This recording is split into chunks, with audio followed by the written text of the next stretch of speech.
Welcome to your favorite comic book YouTube channel, Cartoonist Kayfabe. My name is Ed Piskor. I'm Jim Rugg. Before you see it, we're going to be looking at that Kevin Nowlan Marvel Heroes Artist Edition. It came 10 minutes after you left our last recording session, Jim. We could have had the scoop. It can't go any other way, Ed. But we got to let you guys know that we have a Patreon where you could support the channel, man, because we need your support to keep the videos rocking. It's a symbiotic relationship that we have. King Kayfabers on our Patreon get to watch us live stream these recording sessions. They get the videos before anybody else, completely taking the kayfabe effect out of the equation for themselves. But the vids are brought to you by the books that we make. It's going to be a big year, 2023, for the Kings of Cartoonist Kayfabe. Forthcoming in 2023 is the Hip Hop Family Tree Omnibus. 504 pages, comprising of the 4 volumes of Hip Hop Family Tree that are out there, 140 pages of additional material. Red Room Crypto Killers 1 is going to start hitting the stands in May of this year, just a couple of weeks from now, actually. It's going to be coming out on a monthly basis. There's the cover for issue number 2. There are 2 trade paperbacks of Red Room out there, 3 trade paperbacks of X-Men Grand Design and WYSIWYG. Before you, big video, get to actually see the full poster of Street Angel Princess of Poverty. Don't look at this May. It's coming out in July, but that doesn't mean that you shouldn't order this book early so that Jimmy knows how many of these things to print through Image Comics. It's a great companion piece to go along with Street Angel Deadliest Girl Alive. You have both books that comprises all of the existing Street Angel comics that Jimmy has drawn. He's done Hulk Grand Design to go along in the great Grand Design tradition. And the artist behind Plain Jane's shoujo manga at its finest. Like I said, Jimmy, this thing came just a couple of minutes after you left. I'm super excited to dig into it. You know, I've said it before. I have different artists that are my favorites at times. Yeah. And Kevin Nowlan occupied that top spot in my life for a bit. So the interesting thing about Nowlan is that, like, I don't associate him with Marvel too much, but when I do associate him with Marvel, by and large, it's early Kevin Nowlan. It's like the Kevin Nowlan right after doing fan art Comics Journal covers Kevin Nowlan, you know? So it's very early. How about this forearm? I was looking at that on this thing. Isn't that wild looking muscles? Super wild. This figure alone could almost be a Jim Lee with a weird anchor on it. But I look at some of this stuff, like that rendering on a shoulder, just a unique style. Yeah. And we'll see lots of it as we go through, but it's very interesting to me, his line work. He understands construction, man. Yeah, like, look at what's going on right there. Folds of skin and stuff being rendered. I love these end pages. Yeah. I like when they blow up the art. I'm shocked at how well this stuff holds together, because this is blown up, I don't know, 4 or 5 times the original art size. You can see probably lettered it in black and then did the take it to the Xerox photostat machine, get the inversion so that you have it as white. Does a lot of lettering, you know, like he's really this a very tight craftsman, which is why it's interesting to me when you see some of the hatching or something that's a little bit free. Yeah, I think we did a video on this one. Indeed. No, check this shit out, dude. A lot of commissions in here. I think that this is a bit of an evolution of the artist edition format, whereby it's not just all published works that is in here. Scott Dunbier is like relaxing the thing because you need to. This isn't an artist that does 1 million pages of comics in his career, and certainly, you know, you cut that in half or whatever the fraction is of Marvel work he did. It's a very small amount of stuff. I'm not going to lie to you. Seeing like the Hulk 362 and these Wolverine 12 and 16 covers, I mean, those things... Imprinted. They had an impact on my life. And not good at the time. When I first saw Kevin Nowlan's work, I was like, it's cold. It's, you know, often one line determining everything. And it's like, it was not what I was used to in the time of like the rise of the Image guys. Right. But boy, if I come to appreciate it, you know, over the years. He has the mechanical quality that I associate with guys like Charles Burns, where I think like extremely precise. Yeah, totally. Such unique face construction. You can't mistake it. No, his eyes are his eyes. Yeah. Nice comparison piece. I do like seeing that. Little side of the pencil gimmick. We see how it turns out in pure ink. Look at the pointillism stuff. Not a mark I associate with him, but looks really good there. He's a fun follow online because he'll often show process, sketches, pencils, stuff like that. When he posts stuff, Kevin, get on it, man. These are the pieces that I saw when I was young and was just like, I just don't know. Go back one. What is that? Yeah, I don't know. Is that a pen name? I think it is. Yeah. Larry Mondello. That's funny. It is, because, I mean, it looks like him. Mignola had a weird pen name, too, at some point. I remember saying... Another pencil versus finished ink piece. I like seeing those. There are some nice choices here in terms of being an artist edition and having some stuff I don't usually see in artist editions. One of the guys I would compare him to would be this dude that people who were really fucking with comics in this era really dig. A guy named Sandy Plunkett. Yeah. Who drew very few, like maybe less than 50 pages of comics. But Unknown Soldier or something I know him from. In a miniseries. Would that be Killian Plunkett? Oh, it is Killian Plunkett. You're right. This dude, Sandy Plunkett, did stuff in like Marvel Comics Presents or like Solo Adventures, like 10-page stories. This is kind of neat. This is a very dry brush technique, and again, not one I associate with Nowlan. Yeah. He does a lot of distortion, too. His figures are very distorted, and it's like, we've said it before, I like that. Yeah. I like that kind of exaggeration and unique style of every element, and he does it. Even though the stuff looks very tight, he plays with figures in a way that's unique to him. Great weight, right? Oh. Like, that's a solid figure standing firmly on the ground. Does it amazing. Like, his Doctor Strange is phenomenal. Good Hulk, too. Look at those giant mitts on the Hulk. And you could tell he's one of those guys that knows what's underneath that skin. Mm-hmm. Yeah, it's great to see those lines. We often think about like wrapping, rendering around, but in a case of like this where you're just doing dashed lines, it's still following that form. Right. Yeah, communicating that 3D, man. I like the Hulk logo better in the pencils than I do on this this finished version. We'll let him know. This is it, dude. This was probably one of my first couple of Nowlan pieces. I was reading the Hulk regularly, loving it, not loving that. That did not look like the inside. I was like, what is this? This is in Hulk Grand Design, by the way. The sketch is on the letters page piece. Known for his color. So like this piece is not complete until you see the colors. Too bad that So like true. the guides aren't with it because he's making decisions here. Wild color lighting on stuff like this double light. Look at that background. Straight it's up a cartoon. Tex Avery, Chuck Jones, fucking Wile E. Coyote shit right there. Amazing. Wow. I don't even know what to look at. Going back and forth here. Wow, the precision here. You can't even tell that pen lines were put down on there. Even there. Yeah, it's funny. I love that stuff so much, and yet like it's not what I aspire to. No, yeah. It's hard to do that and not have it be flat, cold, wrong. There's so many ways this cannot work. Yeah. And then little bits, right? Like what is that right here?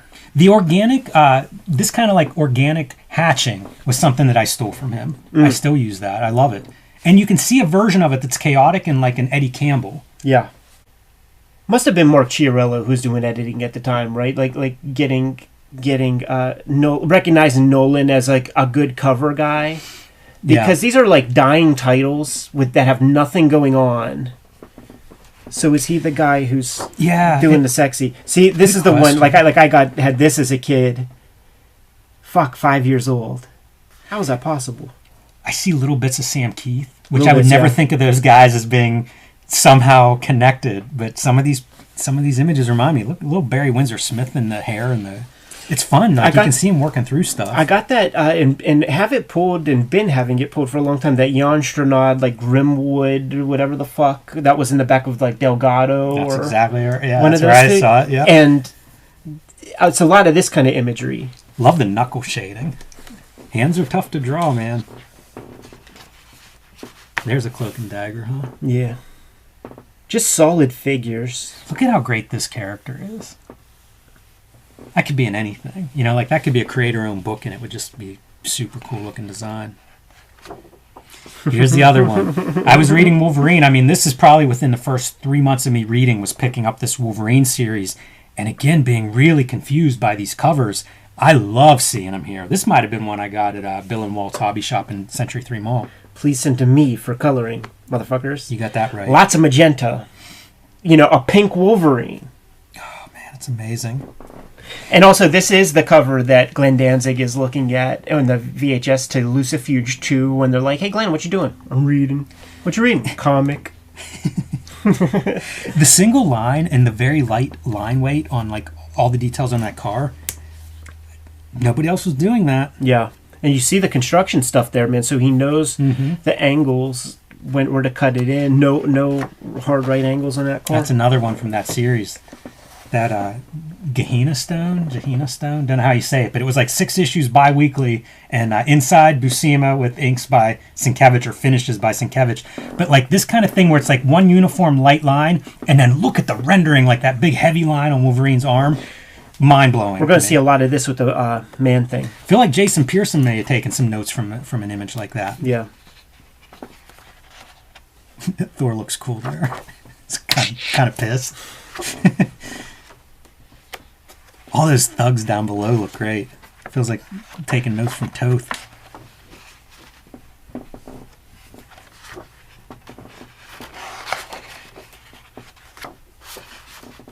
This is fun. This is it looks almost like a sketch. Yeah, this is probably commission territory.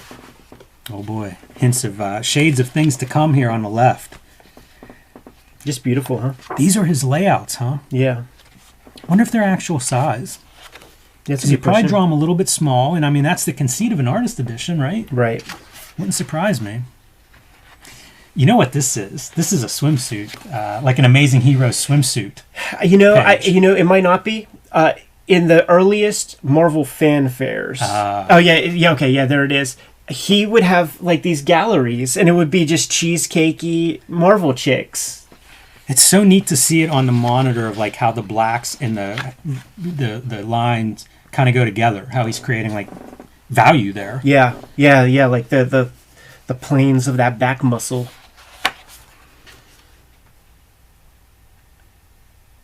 This feels like Quesada. Like, there's no way that Quesada didn't have a hand in this, the busyness of it. That bums me out because it's almost like a photocopy. You're right. You're not getting too much out of that, unfortunately. There's a little padding to this book.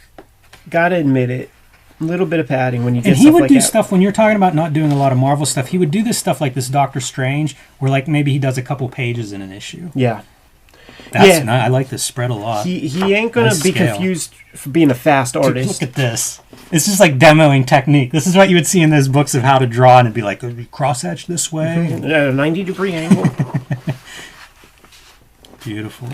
It's the cock of that figure. That you got to pose that out. Very good weight. Yeah, you got to pose that out. Hips being out to the side, and it's still stylized. Yeah, still him. One of those great illustration techniques where you are referencing, but also making it your own. And another trope of these artist editions is just like the hodgepodge, where you don't put something super early up front. You just squeeze it in somewhere. Look at how neat that is. Is like cutting from the black, and now we're going to screen tone over here as we go into the black shadows on the house. This is early stuff in that, like after Sienkiewicz leaves the Moon Knight series is what this is from, I think. This is fun, man, because that's like page 1 of X-Men, Giant Size X-Men, except done through Kevin Nowlan. I'd like to see that tribute issue, but this might be a commission. There are those guys that like are commissioning all of Dark Knight Returns from different artists. All that it's stuff. So interesting because there are those, and then there are like the official published versions where they had people recreate like one page each from, I don't know which books, but like a Fantastic Four or Giant Size X-Men. See, I like this loose early period, man. It lets you know that he's human. Feels like he's trying to figure out like could he do a monthly book and what that would look like, and like hasn't stylized the things like his hatching totally yet. Wow. This could be a back cover. A lot of this kind of thing would be on the back. I'm amazed by that. That some weird marks on here.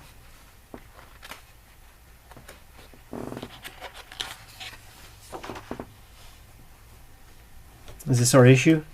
Yeah, it is. We have a video on this one, and the title of the video is The Worst Artist Ever, and the reason for that is because of the letters page that came in 3 issues after this comic came out, where everybody was talking about how lousy the artist was. Look at that, still vestiges of Sienkiewicz in there. Yeah, I mean, artists like artists. I'm sure Nowlan was up to speed on Sienkiewicz, following him on Moon Knight, and then That New Mutants and Sienkiewicz stuff, they probably got a lot of bad letters for that too. But talk about like something anybody interested in art was looking at. There was literally letters in that famous letter column where they were like, now you've been screwing up since that other guy, you know, like issue 18. I've been reading because I like Claremont and blah, blah, blah. And they're literally, they don't even know Sienkiewicz's name. Yeah. This stuff is much more rigorous than I thought looking at the printed comic. He's choosing the right lines. There's a lot there, though. Yeah, he's choosing the right stuff. I can't tell. Is it like a Rotring pen or something like that? Like, is it starting to fade a little bit? A little non-archival? Yeah, I can't tell. A lot of variation, too, from whoever's collecting these things. Look at the great water effect. Oh, yeah. Good-looking water in black and white. Storm looks super cool there. Like super good dry brush, right? And getting a good value from dark to light, but choosing to like hatch that for the same effect. Yeah, you know, like this would be all lost in the print. Yeah. The hatching. Those marks are so fine. Check that out, man. That's great cartooning. I like most of these pages. I think are just wonderful. Going into super close-ups, it looks astounding at this size. The bald head is harder to draw than you think. Mm-hmm. It just is, with this kind of flattish part. Yeah, and the wild foreground face, the back three quarters. We made mention of that in that episode. What an abstract element. Absolutely. This is from what I was talking about, dude. The one that he inked with the Mignola cover with the gas mask. Yeah, and you don't remember who the underdrawer was. No. I'm sure I have to track that down. Yeah.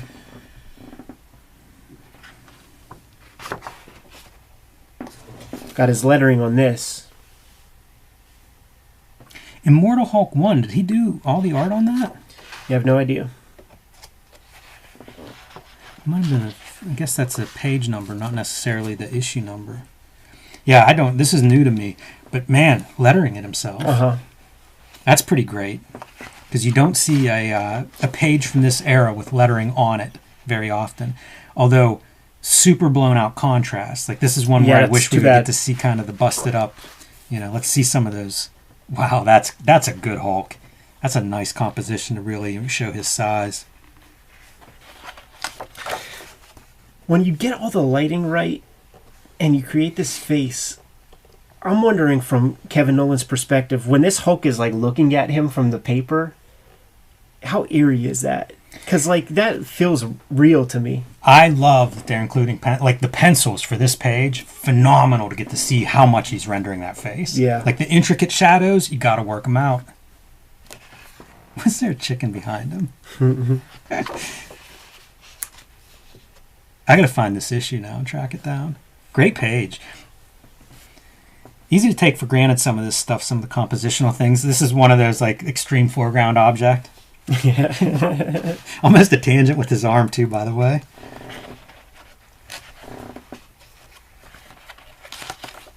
Yeah, look at the amount of rendering on for what's going to be all black. Yeah. Wonder if that was a little bit of drawing and then you just kept filling in until it's like, you know what? Just need his fingers lit up. Mm-hmm. That's another one. Man, the face renderings are really cool in pencil. I mean, they look good in ink too, but I like seeing him work out the shape. There's your distortion. Mm-hmm. Foreshortening Nowlan style. That's unusual. I feel like that's not lighting effect that you see in his work very often. Yeah.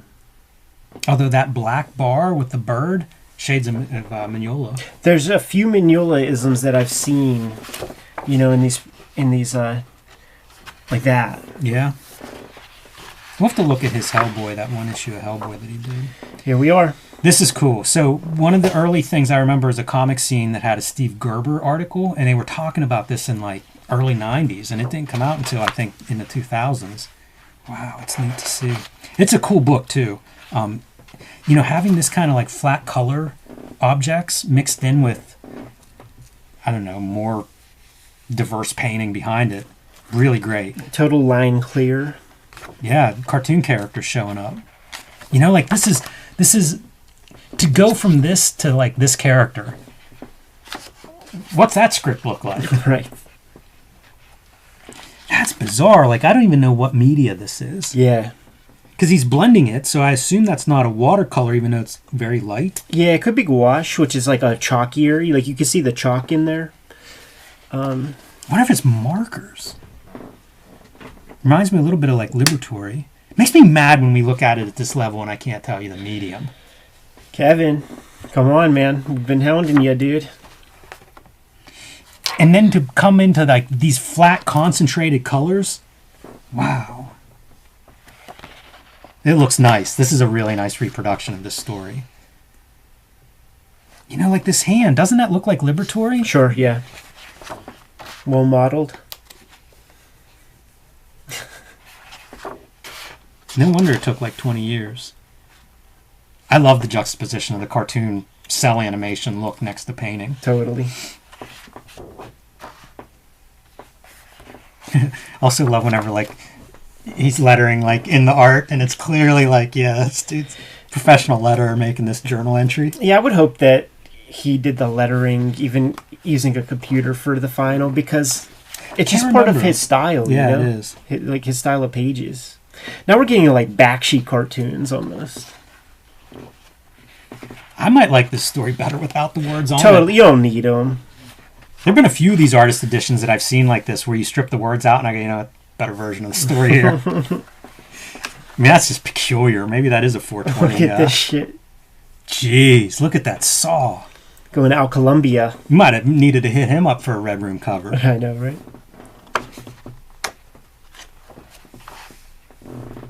Oh, and then like the black. The flat colors and using black as a flat color. These pages are stunning. I can see why they thought this is the stuff to put in an artist edition. It really is the best version of this story. Right. I wish I would have brought an issue just to compare color. Wow. You said Steve Gerber wrote this? Mm-hmm. Yeah. Oh, man. Beautiful. I don't know what you take away from it, though. Like, it feels like this is a singular book. I don't even know what... If you love this story, well, buy 2 copies. Right. Because I can't point you at something else. Right. You know, it reminds me a little bit of Small Killings in that it feels like this is a regular guy having this right graphic novel experience. Yeah, I mean, Al Columbia is coming to mind. Wow. This was, I think layouts for this page are up front there whenever they had the layouts. Do you think some of this is airbrush? Some of the blending. Yeah, like this? Yeah. Kind of thing? Yeah, like, that's airbrush for sure.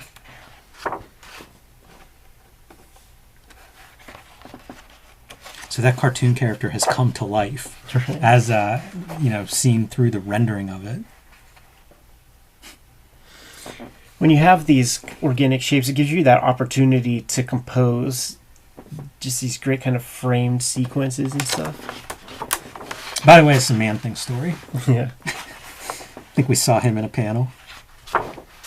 What is this? Looking on fire. Have to paint fire. Just the craziest looking Man-Thing ever, too. That's a nice... now I want more color artist editions. Yeah. Is that labeled? X-Men First Class. See, that's what I mean. Like, he does these little dips into projects where, like, he just does a few pages. Just too rigorous, man. He can't do the full thing. You know, do 5-page Jack Be Quick every couple of months. We need to start the petition for the DC Kevin Nowlan. Yeah, that'll be the shit. Because that would be the ABC books as well as the DC stuff. We could have that Batman Outsiders annual. Like, it'd be a really nice bookend. Oh, and there you get a nice close-up from that Man-Thing story. Beautiful. Really like it. I'm much more impressed by it than I expected to be. Mm-hmm. Because, you know, this story does not... The print edition does not do it justice. No. Like with the amount of work that this guy's putting into this colors thing, are so rich. Like, it should, at the very least it should have been like a treasury edition kind of gimmick so that you could still do justice. See, that's airbrush for sure. What a wild line, right? Like just that flat, like barely a line, and then everything's rendered. Yeah. That's a style that I always thought would catch on, but really hasn't. And it's probably because like you have to color it yourself if you're going to do it that Right. way. You can't hand this to a colorist and be like, yeah, render that forearm Right. muscle. You know, even if they did, they're not doing like a second light source. And Yeah, I mean, we've seen in comics where it's left up to the colorist to do that stuff, and you sometimes those colorists are artists themselves. I'm trying to think if Steve Gerber died after this story was done. I hope he got to see this. Right.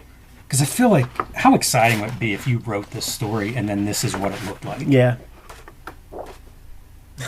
It's like Fantastic Voyage or Fantastic Planet or whatever. Yeah, it's something. Jodorowsky-ish type shit. We need to talk to him. I need him to come on and talk to us about craft. And, like, it's great to have this stuff for posterity and to have on the record, but when we bump into him at a Heroes and stuff, there's always great conversation. Just too shy to get it on the record, man. I mean, that one year I remember going through that Hellboy comic. He had the entire thing, hadn't sold any pages yet, and it was like one of the great pleasures of my life was watching each page turn over as we were looking at it and talking about it. Yeah, phenomenal artist. And kind of one of those dudes, like, I bet if he comes up now, you might not see a Marvel DC project out of his pen. Sure, yeah. It's very different than what everybody was doing at the time. There it is, man. It's the Marvel Heroes Artist Edition.